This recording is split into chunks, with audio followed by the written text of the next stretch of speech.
Hi అందరికీ, మనకి కామన్గా ఉండే స్కిన్ కేర్ మిత్స్ ఈ వీడియోలో చూసేద్దాం. ఆయిలీ స్కిన్కి కూడా హైడ్రేషన్ అవసరం.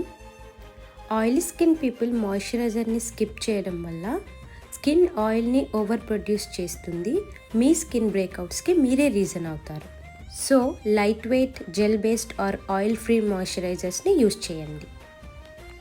సమ్మర్ సీజన్ ఎలానో అయిపోయింది. వింటర్ ఆర్ రెయినీలో సన్ స్క్రీన్ యూజ్ చేయాల్సిన అవసరం లేదు అని చాలామంది అనుకుంటారు. But UV rays can penetrate clouds నుండి కూడా మీ స్కిన్కి యూవీ రేస్ రీచ్ అవుతాయి. కాబట్టి ఎవ్రీ సీజన్లో సన్ స్క్రీన్ యూజ్ చేయడం కంపల్సరీ. ఇది నాకు తెలిసిన వాళ్ళల్లో చాలామంది చెప్తూ ఉంటారు మేకప్ వల్ల యాక్నే వస్తుంది అని. బట్ నో, మేకప్ వేసుకోవడం తప్పు కాదు, దాన్ని ప్రాపర్గా రిమూవ్ చేయకపోవడం తప్పు. మేకప్ వేసుకునేటప్పుడు మీ పిఎం రొటీన్లో డబుల్ క్లెన్స్ చేయడం అస్సలు మర్చిపోకండి.